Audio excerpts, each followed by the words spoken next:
تحتفل هيئة الإذاعة والتلفزيون الأحد المقبل بمناسبة مرور 50 عام على تأسيس الإذاعة والتلفزيون في المملكة العربية السعودية، وذلك في احتفالية بحضور عدد كبير من رموز الإعلام من داخل وخارج المملكة. وسيشهد الحفل عرض فيلم وثائقي يلقي الضوء على التطور الكبير الذي رافق مسيرة الإعلام السعودي منذ تأسيسه، ويستعرض الإنجازات التي حققها سواء على مستوى التطور التقني أو تطور المحتوى والعنصر البشري.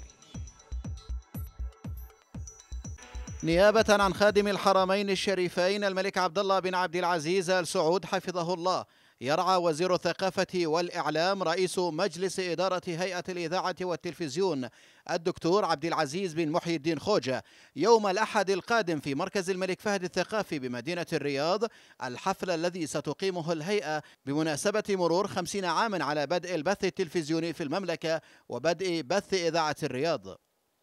مضت 50 عاما ولله الحمد بما مضت عليه من إنجازات تحققت لنا بجهد جميع الزملاء وتوجيهات قيادتنا، وهناك من عمل كثيرا وساهم كثيرا في سبيل أن تمضي هذه 50 عاما بكل معطياتها الخيرة. نحن اليوم ندخل 50 عام جديدة، ولكن نختلف عن زملائنا السابقين بأننا نتسلح بذخيرة من الجهد ومن العطاء ومن الإنتاج ستكون لنا إن شاء الله عونا وساعدا ومنيرا لنا في طريقنا للمستقبل. سيشهد إن شاء الله المستقبل الكثير من التغييرات التي يستوجبها العمل في الإذاعة والتلفزيون، والتي تستوجبها الظروف المحيطة بنا، نوعية المتلقين، نوعية التقنيات الفنية التي وصل إليها الإنتاج في الإذاعة والتلفزيون. معالي رئيس هيئة الإذاعة والتلفزيون الأستاذ عبد الرحمن بن عبد العزيز الهزاع أكد في المؤتمر الصحفي الذي احتضنته إذاعة الرياض أن الحفل يأتي مع بداية أعمال ونشاطات هيئة الإذاعة والتلفزيون، مشيرا أن موافقة خادم الحرمين الشريفين على إنشاء الهيئة يشكل لبنة رئيسية في تطوير ونمو وازدهار الإذاعة والتلفزيون في المملكة العربية السعودية، نظرا لما تم توفيره لهذه الهيئة من إمكانات وبيئة داعمة للإبداع والتطوير في الخطط والبرامج الإذاعية والتلفزيونية كافة. سيتحول تلفزيوننا إن شاء الله قريبا إلى الاتش دي اللي هو وستتحول إذاعاتنا أيضا إلى أشكال أخرى تقنية أفضل.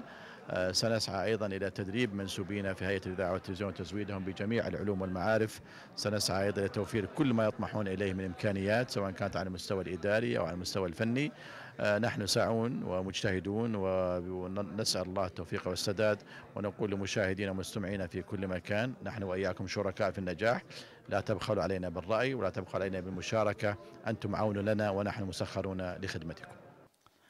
كشف معالي رئيس هيئة الإذاعة والتلفزيون أن الاحتفال بمرور 50 عاما على بدء البث التلفزيوني وإذاعة الرياض سيكون مناسبة غالية يتم فيها تكريم أصحاب المعالي الوزراء الذين عايشوا الحقبة الزمنية الماضية وقدموا الكثير من العطاءات، مشيرا إلى أن هذه الاحتفالية تحمل في ثناياها كل معاني الشكر والتقدير للزملاء الإعلاميين الذين كانت لهم اليد الطولى في وصول الإذاعة والتلفزيون إلى ما وصلت إليه اليوم من مستوى مشرف يشكل دافعا لمزيد من العطاء. عبد العزيز سنيد، الإخبارية، الرياض.